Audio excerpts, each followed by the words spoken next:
Willkommen zurück auf meinem YouTube-Kanal und wenn ihr neu seid, herzlich willkommen. In diesem Video möchte ich euch gerne den Unterschied zwischen der Fenix 6, und das ist in dem Fall der Saphir Edition, als auch der Polar Grid X Pro vorstellen. Ich möchte euch einfach zeigen, was hier die Unterschiede zwischen den beiden Uhren sind. Viel Spaß!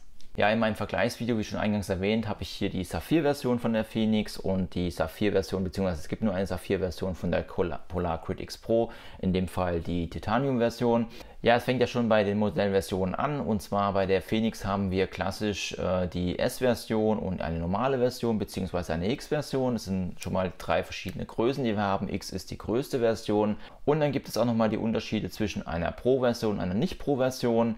Bei der Pro-Version habt ihr dann auch noch Kartenmaterial dabei, ihr könnt Musik speichern. Das Kartenmaterial zum Beispiel ist bei der normalen Fenix nicht dabei. Bei der Polar-Version ist es dann so, ich habe hier alle mit Saphirglas, beziehungsweise hier der Unterschied ist dann Titanium, nicht Titanium. Ich mache jetzt einen Vergleich hier mit der Fenix 6 Saphir Edition, das heißt, hier ist dann auch entsprechend Kartenmaterial etc. dabei, nur dass ihr wisst, um welchen Rahmen hier verglichen wird. Ja, der erste Unterschied fängt ja eigentlich auch schon beim Display an. Wir haben hier bei der Polar Grid X Pro ein 240 x 240 großes MIP-Display. Das heißt, es ist ein Memory in Pixel Display. Dies bedeutet, dass ihr das gut in der Sonne ablesen könnt, beziehungsweise die Pixel werden auch gespeichert, so dass hier ein niedriger Akkuverbrauch vom Display ausgeht. Zudem habt ihr noch neben der Tastenbedienung, also wir haben hier 5 verschiedene Tasten, gibt es auch noch ein Touch-Display, also ihr könnt das Ganze auch mit Touch bedienen.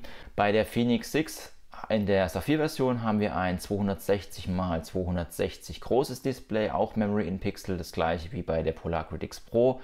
Und hier erfolgt die Bedienung komplett über Tasten, das heißt, wir haben hier 5 Tasten, mit denen wir uns durch das Menü bedienen, und das ist halt auch bei Regen und so alles kein Problem. Die Uhren sind auch ähnlich groß, also ja, fast identisch, wenn man es jetzt übereinander legt.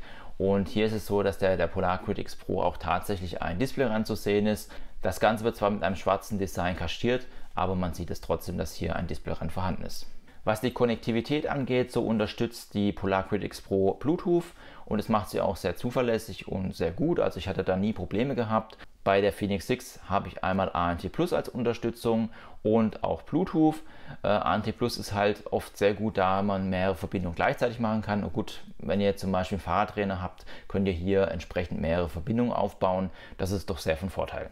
Das heißt wiederum auch, mit beiden Uhren könnt ihr zum Beispiel ein Stride Footpod nutzen oder einen Brustgurt, beziehungsweise jetzt hier in meinem Fall, ich nutze auch den Kicker Snap, ist ohne Probleme möglich. Beide Uhren verfügen auch über einen barometrischen Höhenmesser, das heißt, hier wird über den Luftdruck auch entsprechend die Höhe gemessen. Das wiederum bedeutet auch, ihr habt dann auch entsprechende Weather Widgets an Bord bei den beiden Uhren. Beide Uhren haben auch einen Beschleunigungssensor, der natürlich dann entsprechend auch Schritte zählt. Und beide Uhren unterstützen natürlich auch die Herzfrequenzmessung am Handgelenk. Das heißt also, beide haben hier einen Sensor hinterlegt, aber zu den Herzfrequenzmessungen komme ich dann noch im späteren Teil im Video. Zudem verfügt die Polar Grid X Pro über einen nativen Leistungsmesser. Das bedeutet, ihr könnt da mit der Uhr direkt loslaufen, habt hier auch eine Wattanzeige, die euch einfach zeigt, was eure Laufleistung ist. Das ist gerade interessant, wenn man hier trainieren möchte auf Leistung und nicht auf Pace, weil ja oft gerade im hügeligen Gebiet das doch mehr aussagekräftig ist, als zum Beispiel jetzt hier über Pace zu laufen. Bei der Fenix 6 ist nativ kein Leistungsmesser enthalten, das heißt, ihr müsst euch erst einen roten HRM Brustgurt kaufen. Da könnt ihr dann entsprechend ein Widget hinterlegen und dann könnt ihr auch da Leistungs messen. Das bedeutet aber, hier wie gesagt, nativ ist nicht dabei, und ihr könnt auch jetzt zum Beispiel kein Training auf Leistung machen. Was wiederum aber bei der Fenix 6 dabei ist, der Pulsoximeter, das heißt, ihr könnt euren Blutsauerstoff messen lassen. Da ist es aber so, dass wenn ihr dieses dauerhaft aktiviert, halt auch stark am Akku saugt. Also das müsst ihr immer bedenken, wenn ihr das dauerhaft laufen lasst, dass ihr dann entsprechend auch die Akkuzeit deutlich verringert. Und dann kommen wir eigentlich auch schon zum Akku. Und es ist so, bei der Polar Grid X Pro haben wir eine Laufzeit von knapp 7 Tage. Es ist natürlich immer abhängig davon, wie viel Workouts ihr macht.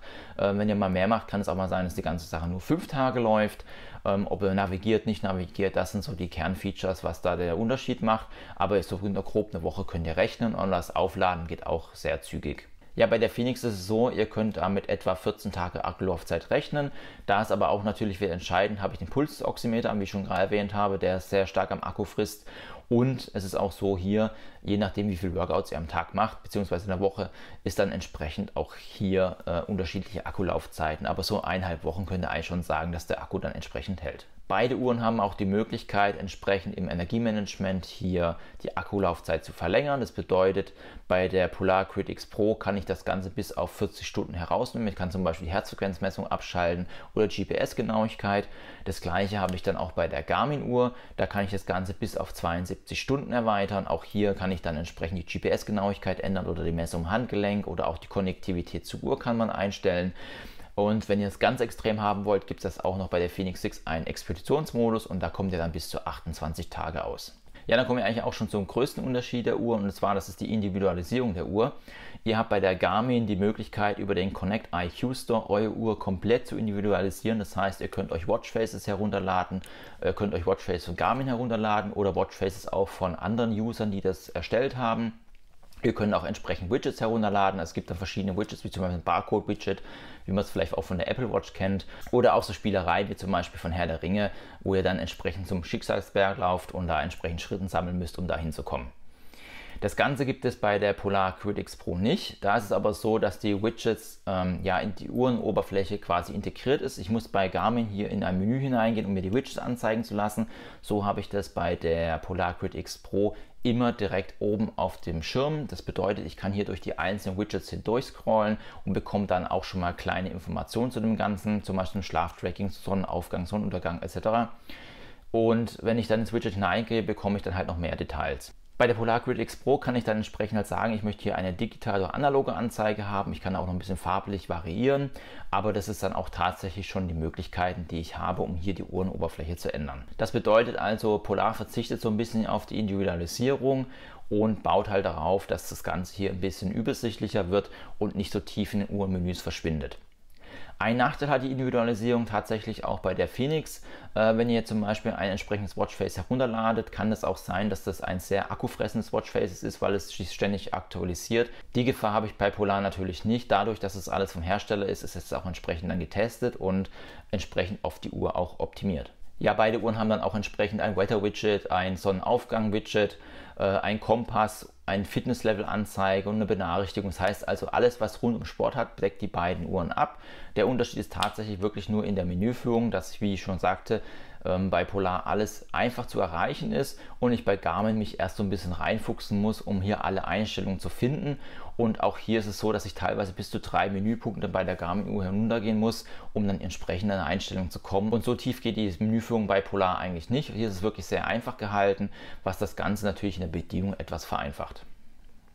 So habe ich bei der Polar-Uhr zum Beispiel auch oben schon links, wenn ich eine Aktivität starte, ein Zahnrad angezeigt und bekomme direkt eine Auflistung aller Möglichkeiten, die ich bei dieser Aktivität habe, sei es Routenführung oder sei es irgendwie Zielpace laufen etc. Bei Garmin muss ich schon länger auf eine Taste drücken, um überhaupt in das Menü reinzukommen. Es gibt viele, habe ich kennengelernt, die das auch gar nicht wussten, dass man da überhaupt rein kann. Und da bekomme ich dann auch nochmal hier unter Menüs, um das Ganze einzustellen. Wenn man es mal weiß, ist natürlich auch nicht schlimm, man kommt hier auch auf seine Punkte, aber gerade für einen Neueinsteiger ist es natürlich etwas freundlicher, wenn ich dann sehe, aha, da oben ist ja irgendwas, da kann ich mal reingehen, vielleicht kann man da noch was einstellen. Was ich bei der Polar Grid X Pro auch besser gelöst finde, ist die Display-Einstellung. Also ihr könnt bei beiden Uhren hier eure Laufdisplays oder beziehungsweise eure Aktivitäten-Displays individualisieren. Bei der Polar ist es so, ich kann hier in die App reingehen und dann kann ich sowohl in der Sportart selber die Sachen einstellen, als auch das Display und kann hier meine Sachen verschieben, wie ich das haben möchte und muss hier nicht irgendwie tief in Menüs hinein und hier was auswählen. Was ich aber wiederum bei der Garmin besser finde, ist da tatsächlich, dass man auch Datenfelder herunterladen kann. Das bedeutet, ich kann hier mir Datenfelder aussuchen von anderen Usern, die das erstellt haben und dann kann ich das hinterlegen und bekomme auch ein sehr gutes Datenfeld. Gerade beim Stride Foodport hatte ich da eins, was sehr gut ist und das entfällt natürlich dann bei der Polar Grid X Pro. Beide Uhren unterstützen auch Trainingsvorschläge, aber natürlich auch wieder jeweils anders gelöst. Bei der Polar Grid X Pro bekomme ich in einem Widget jeden Tag Vorschläge, also mindestens 1 bis zu 3 Vorschlägen und die unterscheiden sich zwischen Kraft, Cardio und Unterstützung. Das bedeutet, Cardio ist dann in dem Fall auch Laufen. Und hier wird entsprechend meine sportlichen Aktivitäten dann Trainingsvorschläge erstellt. Was ich natürlich gut an der Stelle finde, ist, dass mir auch tatsächlich ein Krafttraining angeboten wird, beziehungsweise auch Unterstützungstraining, weil gerade auch beim Laufen, also ich mache halt sehr viel Laufsport, ist es auch ganz wichtig, dass man seinen Oberkörper trainiert, beziehungsweise hier auch eine gute Haltung beim Laufen hinbekommt und das bekomme ich halt nun erstmal über das Krafttraining. Bei der Fenix 6 ist es so, dass ich dann auch, wenn ich zum Beispiel eine Laufaktivität starte, auch einen Trainingsvorschlag bekomme. Das heißt, er guckt auch auf, ja, auf meinen Trainingszustand, der hinterlegt ist, und macht mir dann entsprechend Vorschlag, ob ich jetzt ein Basistraining machen soll, ein Intervalltraining oder ein Sprinttraining etc. etc.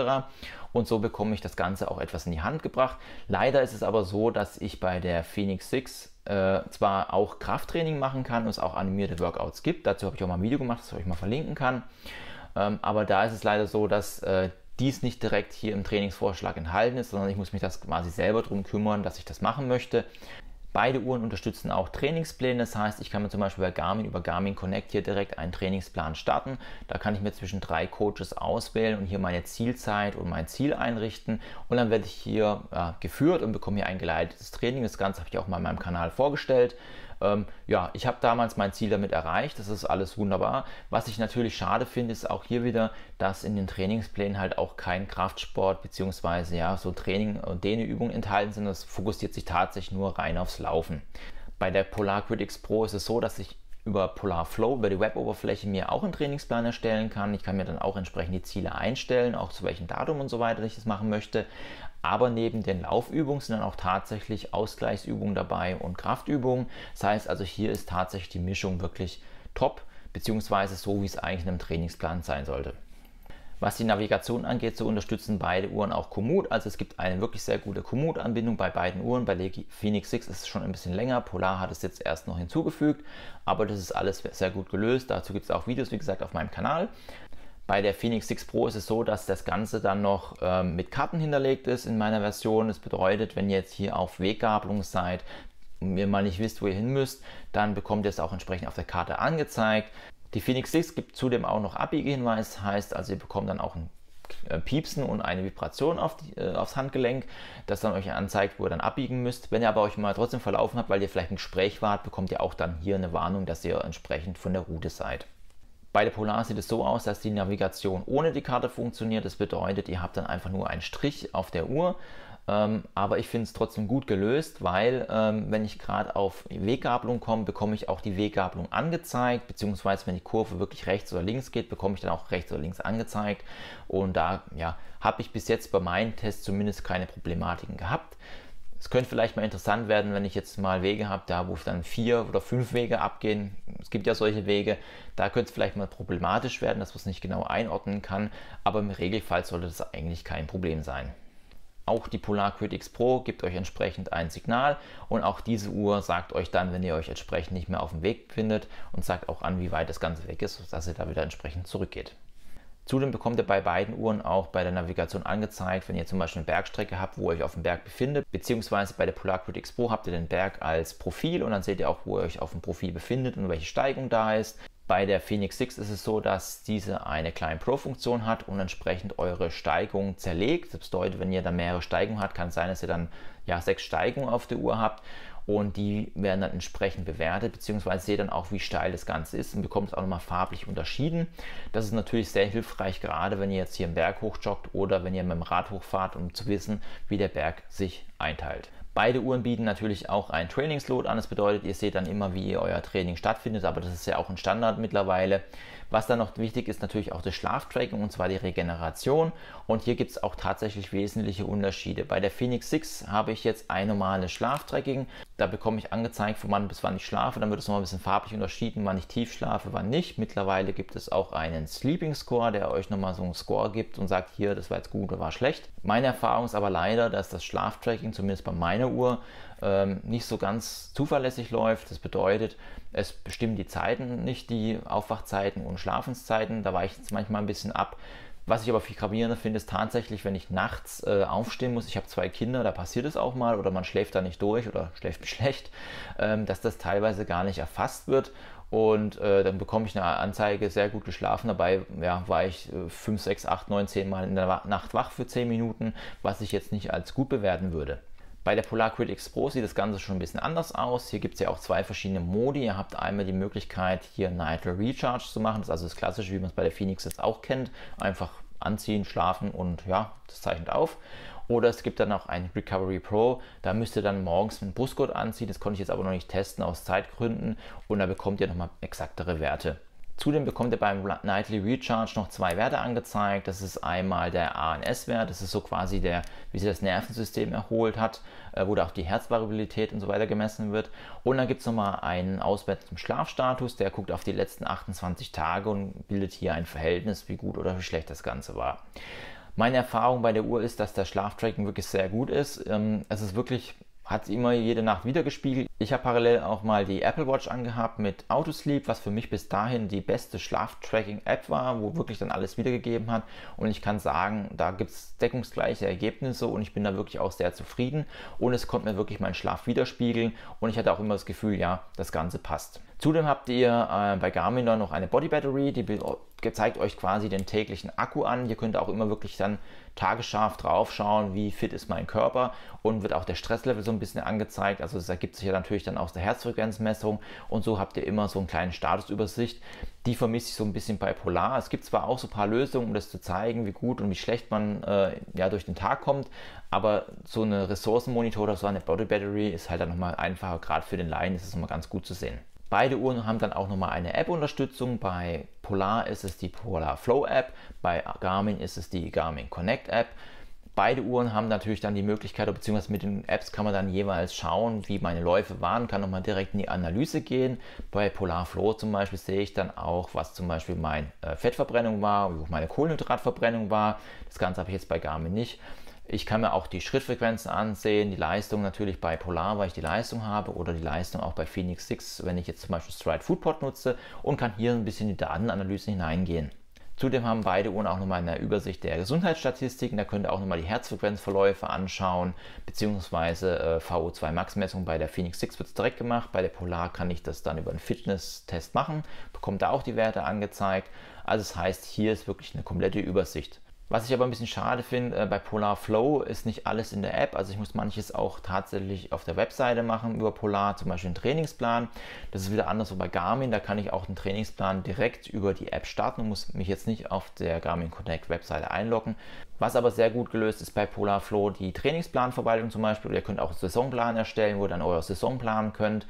Beim Trainingsplan ist es sogar so, wenn ihr jetzt Kraftübungen habt, bekommt ihr dann auch mal ein YouTube-Video angezeigt, damit ihr seht, was ihr da genau machen müsst, und werdet da auch ein bisschen geleitet. Dann bietet die Fenix 6 noch ein tolles Feature, das ist das Live-Tracking. Also ihr könnt hier zum Beispiel ein Live-Tracking starten, dann kann eure Frau, oder wenn die Frau laufen geht, der Ehemann oder wie auch immer, Ehefrau, wie die Konstellationen auch sind, quasi verfolgen, wo man jetzt gerade unterwegs ist, gerade wenn er jetzt hier im Winter unterwegs ist und vielleicht ein bisschen Angst hat. Zudem könnt ihr euch auch Notfallkontakte hinterlegen, die dann angerufen werden. Zum Beispiel, wenn ihr jetzt stürzt mit der Uhr, das ist mir mal passiert, als ich über so eine Gummidichtung abgeknickt bin, habe ich abrupt angehalten, dann ist hier auch direkt der SOS losgegangen, obwohl ich es nicht gebraucht habe.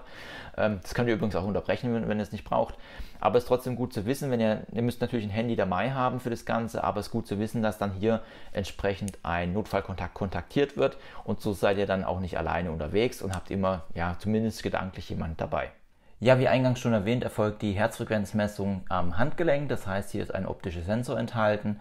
Und wenn wir uns jetzt mal hier die Daten anschauen der beiden Uhren, sehen wir auch schon gewisse Unterschiede. Wir sind hier oben im oberen Bereich, in dem hell-lilanen Bereich die Fenix 6 und im dunkleren lila Bereich die Polar Grid Pro. Und wir können auch schon erkennen, dass wir hier deutliche Unterschiede haben. Das Ganze ist hier auf Zeit basiert. Man sieht auch hier hinten, ich habe hier nochmal einen Sprint gemacht, dass man hier einen Unterschied sieht. Man sieht hier auch, gehen die Werte hoch, und auch hier ist ein Versatz mit drin. Ich habe das Ganze auch noch zeitgleich mit dem Brustgurt gemessen, und da vergleichen wir jetzt einfach mal kurz die Werte mit dem Brustgurt. Nun habe ich die Werte mal eingeschaltet. Ich habe mit der Chorus Pace 2 den Brustgurt von Garmin genutzt. Das war der rote HRM-Gurt, die ANT Plus Version, und wir können schon gut erkennen, was mich jetzt auch nicht überrascht. Jeder, der eine Fenix hat, kennt solche Auswüchse oder Spitzen. Ist ganz gut zu erkennen, dass wir hier einen Verlauf haben, der zwar ähnlich läuft, aber wir haben ja auch deutliche Ausreißer drin. Das können wir hier ganz gut erkennen, hier oben bei 11 Minuten 28, dass hier doch große Peaks drin sind. Das kann jetzt dadurch passieren, dass die Uhr vielleicht nicht richtig fest angezogen war oder es irgendwie zu Messstörungen kam, weil vielleicht der Pulli hochgezogen wurde etc. Also ich bin da mit langen Armen gelaufen zu der Zeit. Und wir sehen auch hier den Verlauf, dass es wie gesagt hier Peaks drin hat. Wir sehen auch hier hinten ganz gut, wenn wir jetzt hier mal hineinzoomen, dass hier, also hier sind zwar nur ein paar Sekunden Versatz, aber dass hier ein gewisser Versatz drin ist. Wir sehen jetzt hier, dass der optische Sensor einfach länger braucht, um hier die Steigerung zu empfangen, und auch länger braucht, damit es wieder hier runtergeht. Also wir haben zwar den gleichen Verlauf, aber doch mit einem kleinen Versatz drin. Wenn wir nun die Polar Critics Pro mit dem Brustgurt vergleichen, sehen wir schon ein deutlich besseres Bild. Also man muss auch dazu sagen, ich habe auf der linken Hand die Garmin getragen, auf der rechten Hand die Polar Critics Pro. Also es ist nicht so ganz identische Laborbedingungen, wie man sagt, aber so, ich meine, für die Tendenz ist zu sehen, man kann eigentlich ganz gut erkennen, dass hier auf jeden Fall nicht diese Ausreißer vorhanden sind. Wenn wir uns den Sprint hinten anschauen, sehen wir auch wieder hier die Problematik des Handgelenksensors. Also hier ist natürlich ein kleiner Versatz drin. Oben ist die Polar Critics Pro und unten die Coros Pace mit dem Brustgurt. Und anders ist natürlich hier, jetzt geht die Messung wieder hoch und die Uhr braucht einfach eine gewisse Zeit, bis sie wieder hinkommt. Insgesamt bin ich mit der Polarmessung hier zufrieden, soweit halt kein Intervalltraining ist, beziehungsweise ihr jetzt Kraftsport macht und hier auf solche wie da hinten solche Peaks angewiesen seid, wo dann natürlich kurzzeitig Herzausschläge stattfinden. Da ist natürlich immer zu empfehlen, Brustgurt zu tragen, aber ich sag mal, fürs klassische Radfahren oder entspanntes Laufen gleichmäßiges ist es auf jeden Fall ein sehr guter Wert. Anders als bei der Phoenix jetzt, wo ich ja tatsächlich hier Spitzen habe bis 172er Puls, bei dem ich tatsächlich eigentlich nur 157 habe und das auch über einen längeren Zeitraum, ist es natürlich nicht so zufriedenstellend. Ja, wenn wir uns die GPS-Daten der beiden Uhren anschauen, dann sehen wir jetzt auch hier, also die blaue Linie ist hier in dem Fall die Fenix 6 und die rote Linie ist die Polar Critics Pro. Und dann sehen wir auch schon hier, dass wir hier draußen auf den Feldern ja gute Werte haben, beziehungsweise beide Uhren doch ziemlich gleich sind.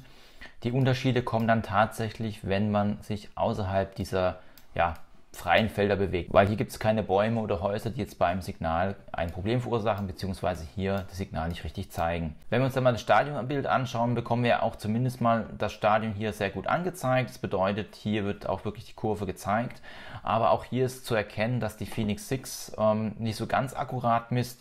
Wir haben hier unten gerade im Bereich, dass sie hier Schwierigkeiten hat, wo ich hier ein schönes Bild habe, der Polar Critics Pro. Ich bin auch hier mal auf eine andere Bahn gelaufen, was man hier ganz gut bei der Polaruhr erkennen kann. Die Phoenix hat es so ein bisschen mit aufgenommen. Also ich muss sagen, insgesamt bin ich hier mit dem GPS-Bild der Critics Pro doch etwas zufriedener. Wenn wir nochmal zu einem Extrembeispiel kommen, und zwar unter der Brücke durch, sehen wir hier, wir haben ein schönes GPS-Bild, da beide Uhren, aber dann hin zur Brücke, hat es dann etwas ausgesetzt, beziehungsweise die Critics Pro hat hier wirklich schön die Route weitergeführt. Es gibt hier zwar auch nochmal so einen Zacken, aber hier habe ich tatsächlich eine Pause kurz gemacht, beziehungsweise habe hier ein Video aufgenommen, das sieht man ganz gut. Und die Fenix 6 hat da tatsächlich die blaue Linie Schwierigkeiten, hier das entsprechend abzubilden. Das passt auch insgesamt, auch wenn ihr im Wald lauft, habt ihr hier auch das Gleiche, dass die Situation ist, dass die Phoenix hier manchmal massivere Abweichungen hat und auch länger braucht, um wieder auf die Route zurückzukommen, obwohl sie auf sekündlich eingestellt ist. Zudem kommt noch hinzu, dass ich mit meiner Phoenix-Uhr oft auch Abweichungen habe, was die Streckenlänge angeht. Also ich bin ja dann oft jetzt mit 3-4 Uhren gelaufen von verschiedenen Herstellern und die waren eigentlich fast immer identisch. Nur die Phoenix ist hier negativ aufgefallen, ist aber jetzt bei meinem Modell, es kann bei einem anderen Modell mit einer anderen Charge anders sein.